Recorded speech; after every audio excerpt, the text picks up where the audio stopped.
go to J. Doyle Field for the high school graduation.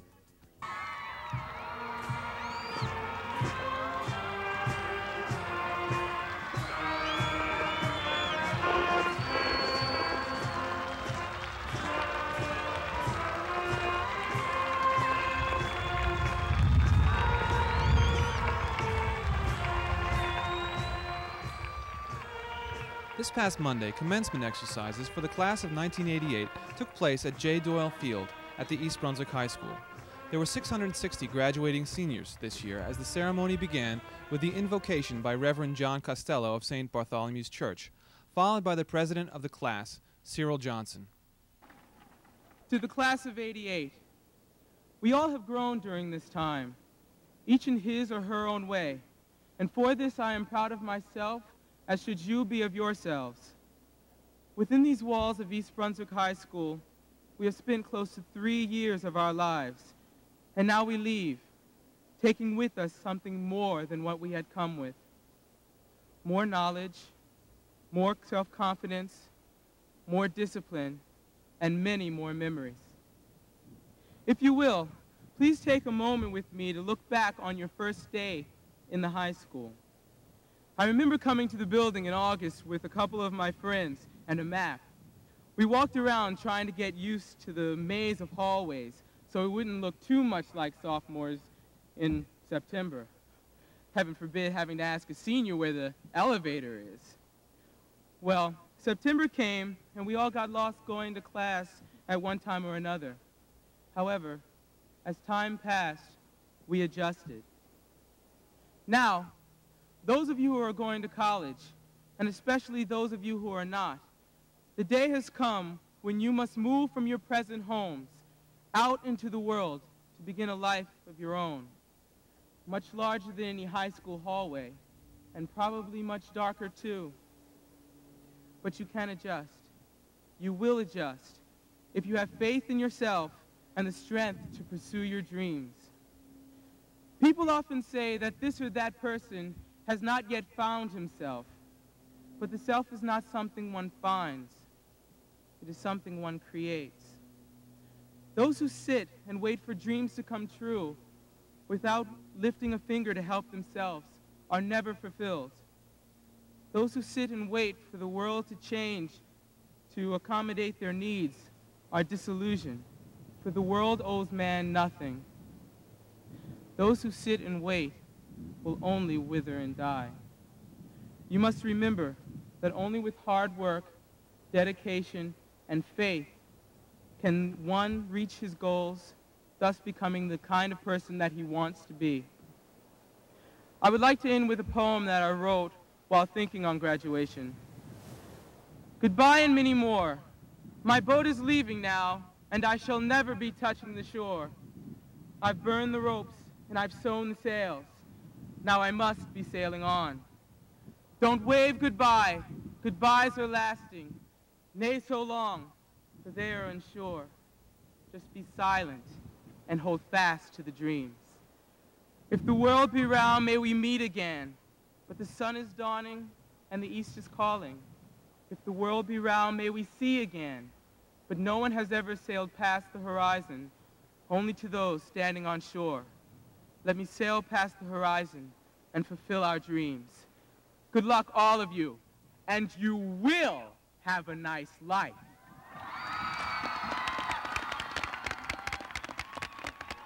Next to address her class was Student Council President Erica RUNYON. Congratulations, class of 1988. Looks like we made it. Finally. Before I start, I want to thank a few people that every graduate probably wants to thank. First of all, I want to thank the teachers for caring and giving their time to each and every one of us. I think they deserve a big round of applause.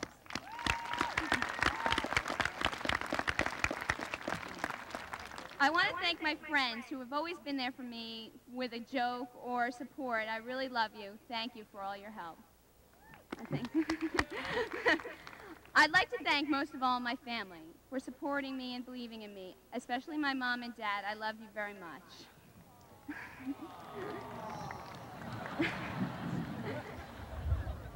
When I think of graduation, one word comes to mind. No, it's not parties or beach balls.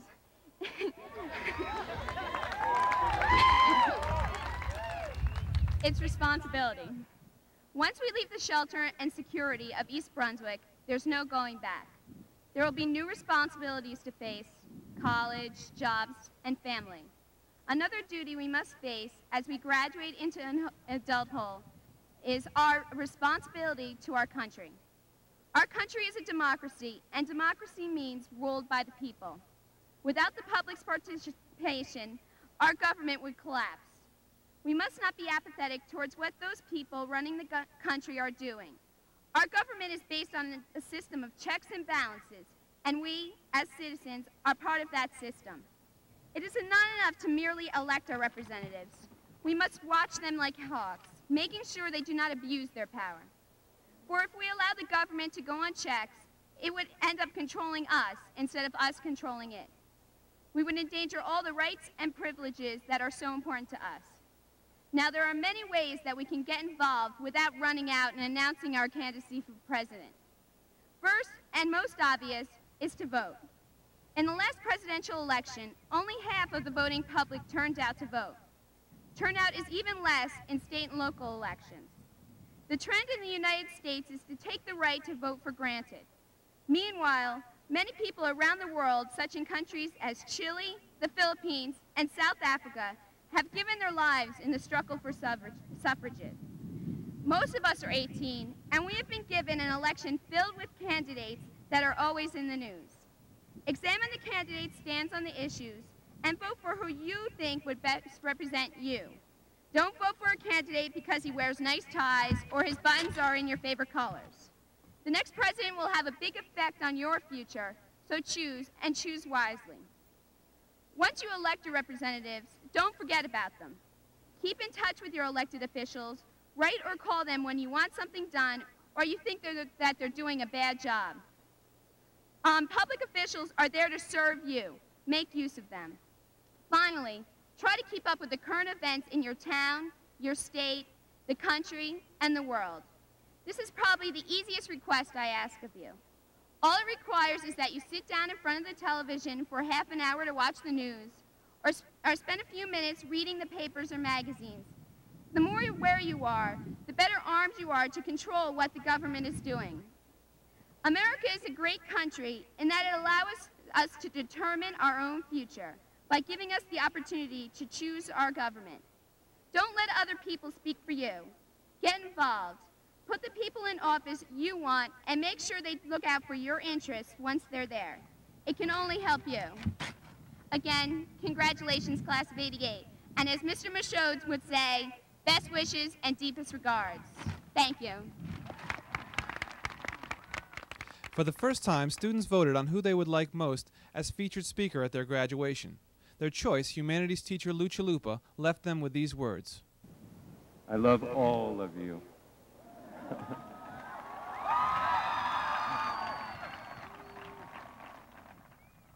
My feelings of the incredible honor that you have bestowed on me by asking me to speak at your graduation is more than I've ever felt.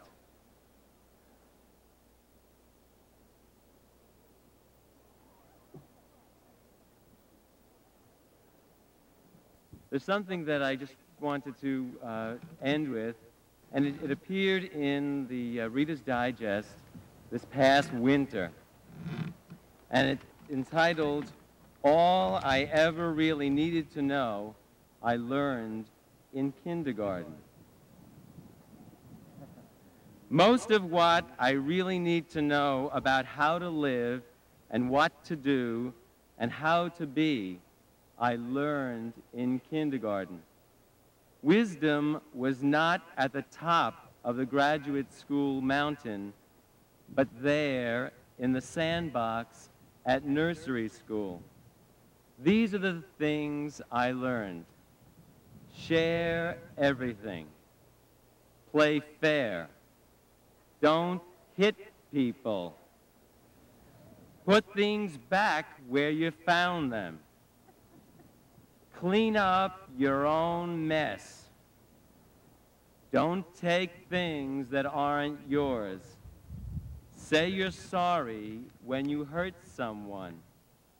Wash your hands before you eat. Flush. Warm cookies and milk are good for you. Live a balanced life. Learn some and think some and draw and paint and sing and dance and work some every day. Take a nap every afternoon.